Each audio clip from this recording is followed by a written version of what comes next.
샬롬. 걸리버 여행기 5번째.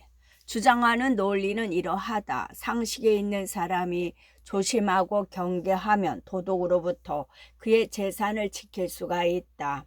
그러나 정직한 사람은 그보다 더 교활한 자를 만나면 그를 막아낼 방법이 없다. 그리고 물건을 사고 파는 행위는 항구적으로 계속되어야 하는데, 그러자면 신용거래가 필수이다. 그런데 사기가 허용되거나 묵인되면 정직한 거래인은 언제나 손해를 보고 악당은 이익을 보게 된다. 언젠가 내가 어떤 죄인을 위해 개입하면서 왕에게 관용을 베풀어 달라고 한 일이 기억난다. 그 죄인은 자신이 받은 거액의 어음을 가지고 그대로 달아나서 어음 주인에게 손해를 입은 자였다. 나는 그 죄인에게 정상 참작의 사유가 있다면서 그는 신용을 위반했을 뿐이라고 황제에게 말했다. 황제는 죄를 더 악화시키는 사유를 정상 참작의 사유로 들고 있으니 참으로 한심스럽게 생각한다고 말했다. 그래서 나는 나라마다 관습이 다르다는 평범한 대답 이외에는 아무런 말도 하지 못했다. 그때 정말 부끄러웠다는 것을 여기서 고백한다. 우리는 흔히 포상과 징벌이라는 말을 하는데 이 두 가지가 행정의 주축이다. 그러나 나는 릴리퍼처럼 이 격언이 완벽하게 실시되는 나라는 보지 못했다. 국법을 73개월 동안 철저하게 지켰다는 사실을 보여주는 증거를 충분하게 제시한 자는 일정한 혜택을 받게 되는데 그의 지위와 신분에 따라 그런 용도로 지정되어 있는 기금에서 돈을 지급받는다. 그는 또한 준법이라는 뜻의 스닐팔 호칭을 그의 이름 앞에 붙일 수 있으나 이것은 후손에게 상속되지 않는다. 내가 그들에게 내 조국의 법률을 보상에 대해서는 아무런 언급을 하지 않고 오로지 징벌만으로 단속한다고 말해주자. 그건 아주 잘못된 정책이라는 답변이 돌아왔다. 이런 신상필벌의 원칙에 입각하여 그들의 법정에 있는 정의의 입상은 온 사방을 자세히 살펴본다는 의미에서 앞에 2개의 눈, 뒤에 2개의 눈, 그리고 양 옆구리에 각각 하나의 눈을 갖고 있다. 또 오른손에는 끈을 풀어놓은 황금 주머니를, 왼손에는 칼집에 든 칼을 들고 있는데 이는 정의가 징벌보다는 보상에 더 관심을 기울인다는 것을 보여주기 위해서이다. 공직에 사람을 뽑을 때에는 후보의 능력보다는 도덕성을 더 중시한다. 그들은 정부의 행정 업무가 인류에게 꼭 필요하다고 보면서 어떤 지유가 되었든 인간의 평범한 이해력만 있으면 이를 충분히 수행할 수 있다고 생각했다. 신의 섭리를 공직 수행을 신비한 업무로 보지 않고 그래서 천재의 재능을 가진 사람만이 이해할 수 있는 것으로 만들어 놓지도 않았기 때문이다. 사실 천재는 한 시대에 3명이 나올까 말까하다. 그들은 모두 사람이 진리, 정의, 절제 등의 미덕을 지킬 능력이 있다고 보았다. 경험과 좋은 의도의 도움을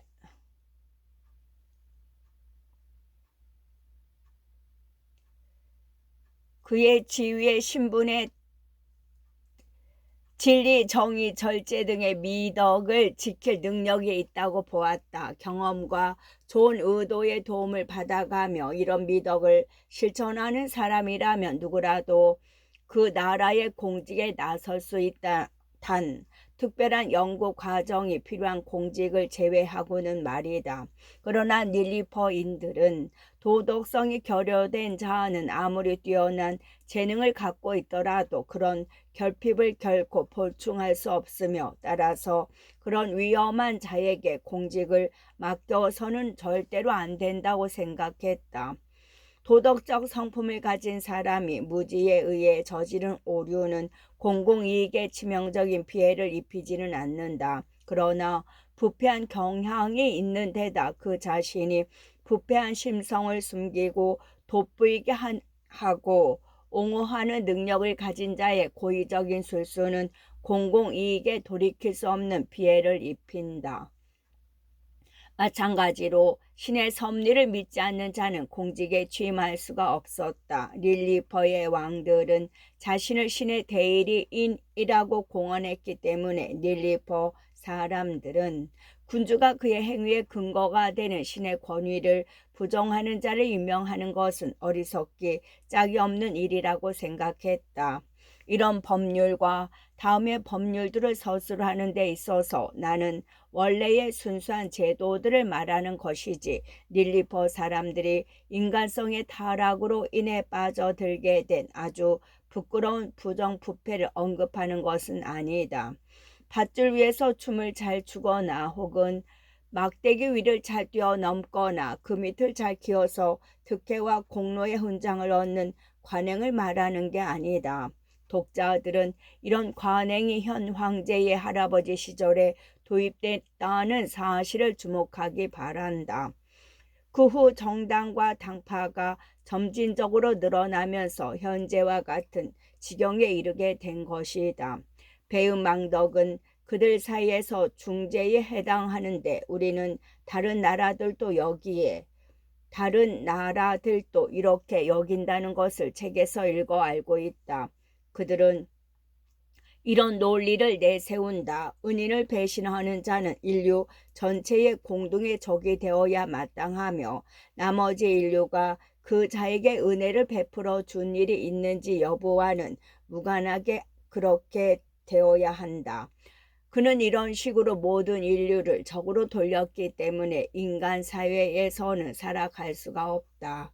부모 자식 간의 의문사항에 대한 소인국의 개념은 우리의 그것과는 아주 다르다. 그들은 남녀의 결합을 자손을 낳아 종을 존속하라는 자연의 위대한 법칙의 바탕을 둔 것으로 여긴다. 인간의 남녀는 다른 동물들과 마찬가지로 성적 욕망에 의해 결합되고 그에 따라 자식을 낳아 그 자식을 사랑하게 되는데 이는 자연의 법칙이다. 이 때문에 자식은 그를 낳아준 아버지나 이 세상에 나올 수 있게 길러준 어머니에게 고마움의 의무를 느낄 필요가 없다. 인간 생활의 비참함을 감안할 때 세상에 태어나게 해준 것은 혜택이 될 수 없으며 또 그의 부모가 의도한 것도 아니었다. 부모가 성적 결합을 할 때에 그 목적은 다른 데 있었기 때문이다. 이러한 논리와 그 외에 다른 유사한 논리에 입각하여 그들은 부모는 자식의 교육을 맡기는 데 있어서 맨 마지막으로 고려되어야 할 사람들이라는 의견을 피력한다. 그래서 소인국은 모든 마을의 공공육아 학교를 건립해 놓고서 부모들에게 다음과 같이 하라고 요구한다. 먼저 남녀 아이가 생후 20개월이 지나면 그들을 육아 학교로 보내 키우고 또 교육해야 한다. 그들은 20개월이면 아이들이 온순하게 복종할 수 있는 기본 조건을 갖추고 있다고 보았다. 소인국에는 서로 다른 신분과 성별에 따라 아이들을 수용하는 여러 종류의 학교들이 있었다.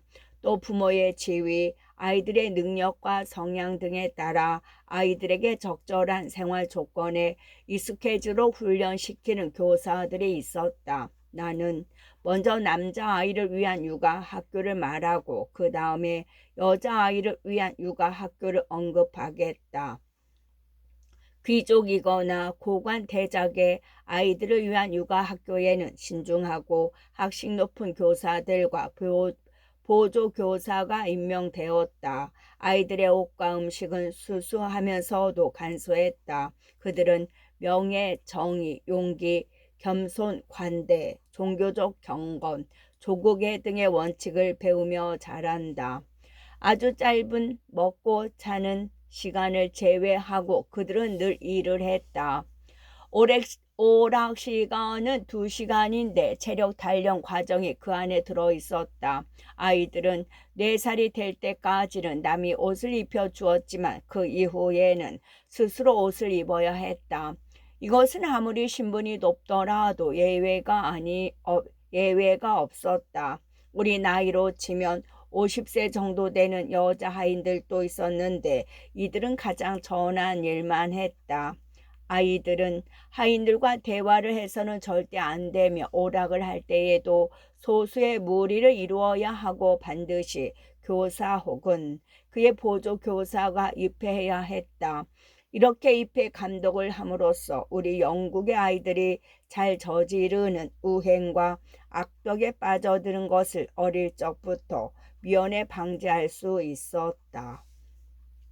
그들의 부모는 1년에 2번만 아이들을 면회할 수 있었고 면회는 1시간을 초과해서는 안 되었다. 부모는 만날 때와 헤어질 때 아이와 입을 맞출 수 있었다. 그러나 이런 면회 장소에 반드시 입회하는 교사가 부모가 아이에게 낮은 목소리로 속삭이거나 애정의 표시를 하는 것을 금지했고 또 장난감이나 과자, 기타 선물을 가져오는 것도 허락되지 않았다. 아이의 교육과 오락에 들어가는 비용을 부모가 제때 지불하지 않으면 황제의 관리들이 그 가정을 찾아가 강제 징수한다. 일반 신사, 상인, 직인, 수공업자 등의 자녀를 위한 육아학교도 귀족 육아학교에 준하여 운행된다. 단 직인을 지향하는 아이는 7살의 직인의 도제로 들어간다. 반면에 고위 인사의 자식들은 영국 나이 21세에 해당하는 15세가 될 때까지 계속 교육을 받는다. 그러나 졸업 3년 전부터 외출 금지가 점진적으로 해제된다. 여와 육아학교에서 고위직의 아이들은 남아들과 마찬가지 방식으로 교육되었으나 단정한 여자 하인들이 교사나 보조교사의 입회 아래 옷을 입혀 주었다. 그러나 5살이 되면 스스로 옷을 입어야 했다. 만약 이들 여자 하인이 무섭거나 어리석은 이야기로 아이들을 즐겁게 하려 하거나 영국의 하녀들이 저지르는 평범한 우행을 저지른다면 시내에서 3번 조리 돌림과 매질을 당하고 1년간 투옥되었다가 아주 외딴 오지로 평생 추방되었다. 이렇게 하여 어린 소녀들은 남아들 못지않게 비겁자와 바보가 되는 것을 부끄럽게 여겼다.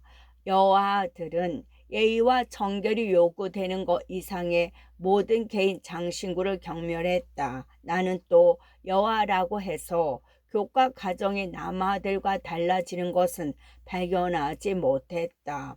단체육 시간은 남아들처럼 강도 높게 하지 않으며 가정생활과 관련하여 몇 가지 규칙이 제시되었고 남자아이들에 비해 한정된 범위의 학과만 부과된다는 정도가 다를 뿐이었다. 그들이 신봉하는 격언은 이랬다. 신분 높은 사람들 사이에서 아내는 언제나 합리적이고 유쾌한 동반자가 되어야 하는데 그 이유는 그녀가 언제나 젊지만은 않기 때문이다. 여아가 결혼 정령인 12세가 되면 부모 혹은 보호자가 그녀를 집으로 데리고 가면서 교사들에게 깊은 고마움을 표시하며 그 젊은 여성과 동료 학생들은 어김없이 눈물을 흘린다. 주의가 떨어지는 여아 학교에서는 아이들이 여성에게 적합하고 또 그들의 신분에 어울리는 온갖 종류의 일을 배운다. 도제로 나갈 여아는 7살에 학교를 떠나고 나머지 여아들은 11살까지 그곳에 머무른다. 이 학교에 아이를 보낸 신분 낮은 가정들은 가능한 한 낮게 책정되어 있는 1년치 학비 이외에도 학교의 서무부장에게 그 가정의 수입증 소액을 그 아이의 몫으로 납부해야 한다. 따라서 부모들은 법률에 의해 강제로 그 비용을 납부한다. 소인국 사람들은 부부가 그들의 성적 욕망에 굴복하여 아이를 이 세상에 나오게 하고서 그 양육비를 공공비용으로 떠넘기는 것은 아주 불공정한 일이라고 생각했다. 지체 높은 가정의 경우 부모들은 각 아이들이 그 신분에 걸맞은 대접을 받기 위해 필요한 금액을 보증금으로 내놓았다. 이 자금들은 철저한 전략 정신과 아주 공정한 처리 원칙에 따라 집행되었다. 농부와 노동자들은 자녀를 집에서 키웠다. 그들의 일은 땅을 갈고 경작하는 것이기 때문이다. 따라서 그 아이들의 교육은 일반 대중에게 그리 중요한 게 되지 못했다. 하지만 나이 들고 병든 농부와 노동자들은 병원에서 보살폈다. 이 제국에서 거린이라는 것은 존재하지 않는 직업이었기 때문이다. 여기서 호기심 많은 독자의 관심을 다른 곳으로 돌려서 나의 가정생활과 내가 이 나라에서 9개월 13일 동안 머물면서 어떻게 살았는지를 말씀드리고자 한다.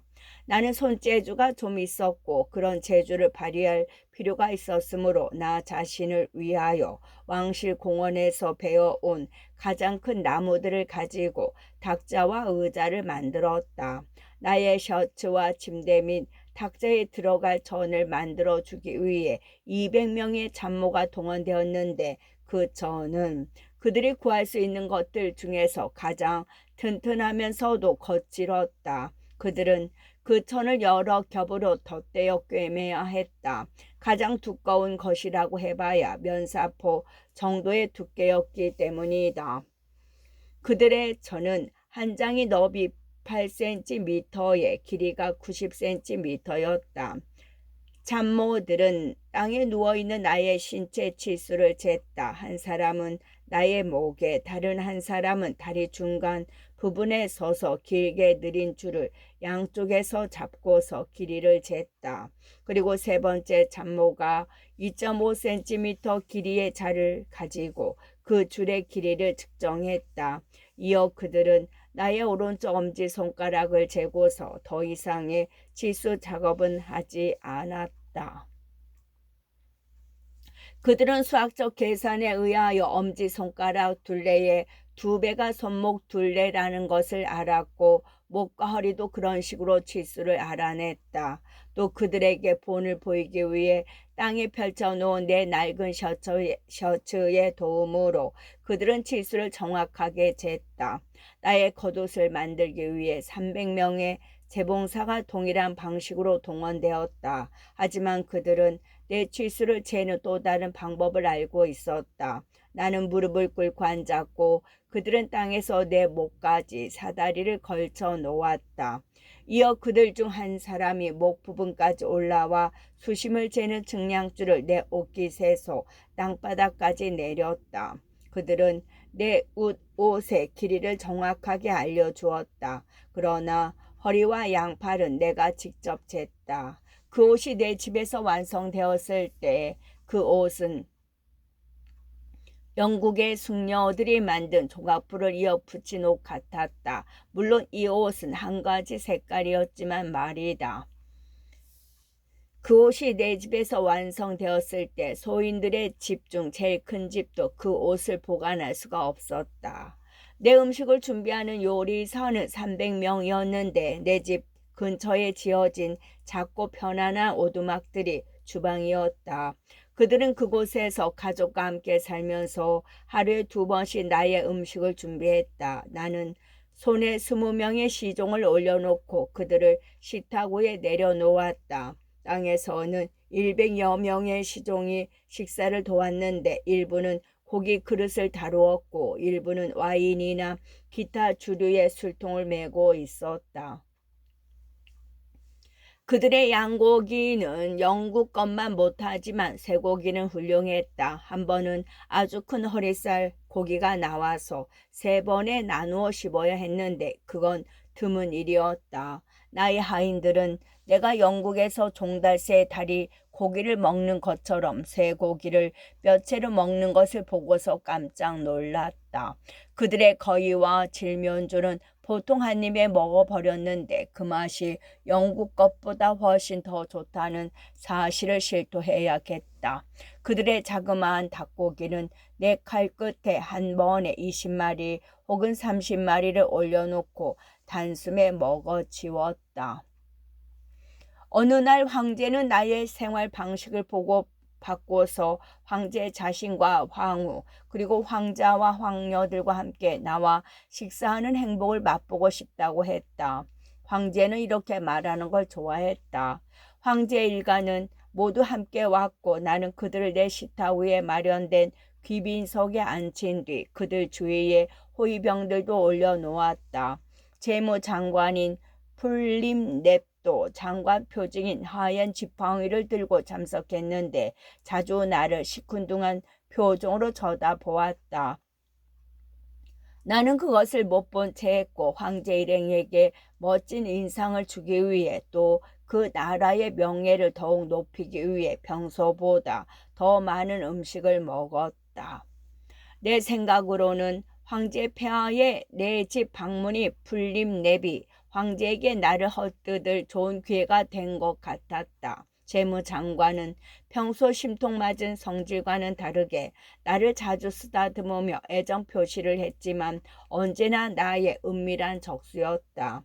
재무장관은 황제에게 국고의 형편없는 상태에 대하여 불평했다. 재무부는 채권을 크게 융통해 주어야 돈을 조달할 수 있는데 국가 채권이 액면가에서 9% 빠진 상태로 유통이 되고 있다는 것이었다. 또 내가 황제에게 15만 스프루크의 경비를 쓰게 했다고 보고했다. 150만 스프루그는 장식 금속 조각 크기의 가장 큰 금화입니다. 그래서 전체적으로 볼 때 가능한 한 빨리 나를 처분하는 것이 좋겠다고 황제에게 상신했다. 여기서 나는 나 때문에 무고하게 고통을 당한 귀부인의 명예를 회복시켜 주고자 한다. 재무장관은 어떤 사악한 혀를 가진 자의 아기 때문에 그의 아내를 공연히 질투하게 되었다. 그 사악한 혀는 귀부인이 나를 아주 좋아하고 또 궁중에서 그녀가 몰래 나의 숙소를 찾아간다는 스캔들이 돌고 있다고 보고했다. 나는 이것이 아무 근거도 없는 극악무도한 허위 보고라는 것을 여기서 엄숙히 맹세한다. 귀 부인은 순수한 자유와 우정의 표시로 나에게 잘 대해 주었을 뿐이다. 그녀가 내 집에 찾아왔다는 것은 인정하겠다. 하지만 늘 공적인 방문이었고 마차에는 언제나 세 사람이 대동했으며 그들은 자매이거나 젊은 딸이거나 각별한 지인이었다. 그리고 이런 방문은 궁중의 다른 많은 귀부인들에게도 흔한 것이었다. 그래서 나는 내 하인들을 나의 증인으로 삼고 싶다. 과연 그들이 내 집 문 앞에 선 마차 안에 누가 타고 있는지 모르는 경우가 있었던가? 누가 방문해 왔다고 하인이 내게 알려오면 나는 습관적으로 문 앞까지 즉각 나아갔다. 나는 경의를 표시한 후에 마차와 두 말을 들어서 탁자 위에 올려놓고 그 주위에 11cm의 높이의 이동식 난간을 둘러서 미연의 사고를 방지했다. 육두 마차의 경우라도 마부가 뒤에 말 4마리는 마차에서 미리 떼어 놓았다. 나는 종종 사람들이 가득 탄 마차 4대를 탁자 위에 올려놓고 의자에 앉아서 그들 쪽으로 내 얼굴을 기울였다. 내가 한 무리와 대화를 하는 동안에 마블은 다른 마차들을 몰아서 부드럽게 식탁 주위를 돌았다. 나는 이런 식으로 대화를 나누며 여러 번 오후 한때를 즐겁게 보냈다. 나는 재무장관과 그의 제보자 2명에게 과연 어떤 사람이 익명으로 내 집을 찾아왔는지 말해보라고 도전하는 바이다. 이제 그들의 이름을 클루스트릴과 듀론노라고 밝히겠으니 이런 폭로를 악용하든 말든 마음대로 하라. 익명으로 찾아온 경우는 내가 위에서 이미 말한 바와 같이 황제 폐하의 명령을 받아 찾아온 비서실장 렐드레살의 경우뿐이다. 나는 훌륭한 귀부인의 명예가 걸린 문제가 아니었다면 이 문제를 이렇게 장황하게 언급하지 않았을 것이다. 이는 물론 나의 명예도 걸린 문제이다. 나는 나르닥이라는 높은 명예의 호칭을 가지고 있지만 재무장관은 그렇지 못하다. 온 세상이 다 아는 바와 같이 그는 굴룸이라는 호칭을 갖고 있는데 그건 나보다 한 단계 아래인 호칭이다. 영국으로 치자면 공장 밑에 후작인 것이다. 하지만 나는 그의 지책을 중시하여 그가 나보다 앞선다는 것을 인정했다. 내가 나중에 우연한 계기로 알게 된 그 거짓 정보 때문에 그것을 자세히 말하는 것은 부적절하다. 알게 된 그 거짓 정보 때문에 재무장관은 한동안 그의 아내에게 hom상궂은 표정을 지었고 내게는 더욱 심술궂은 표정을 지었다. 그는 마침내 자신이 속았다는 것을 깨닫고 아내와 화해했지만 나는 그의 신임을 완전히 잃어버렸다. 그리고 나에 대한 황제의 신임도 급속하게 사라져 갔다. 황제는 최측근인 재무장관에게 크게 휘둘리고 있었던 것이다. 제7장 저자가 그에게 대역죄 누명을 씌우려는 계획을 알게 되고 블레프스크로 달아나다 그곳에서 어떤 대접을 받았는지 말하다. 내가 이 왕국을 떠나게 된 경위를 이야기하기 전에 독자에게 나를 처치하기 위한 은밀한 음모가 2달 동안이나 진행되어 왔음을 미리 말씀드리고 싶다. 나는 지금까지 궁정 생활을 전혀 모르는 사람이었는데 내가 신분이 낮아서 그런 생활을 할 자격이 되지 못했기 때문이다. 나는 위대한 군주와 장관들의 기질에 대해서 많이 읽고 또 들어왔다. 그러나 이처럼 멀리 떨어진 유럽의 군주나 장관의 원칙에 따르지 않고 다스려지는 나라에서 그러한 기질이 끼치는 엄청난 효과를 맞이하리라고는 상상조차 하지 못했다. 내가 블레프스크 황제를 아련하러 갈 준비를 하고 있을 때 한 정부 고관이 밤중에 가려진 마차를 타고서 아주 은밀하게 나를 찾아와서 나는 그가 황제 폐하의 심기를 심하게 건드렸을 때 그에게 큰 도움을 준 적이 있었다.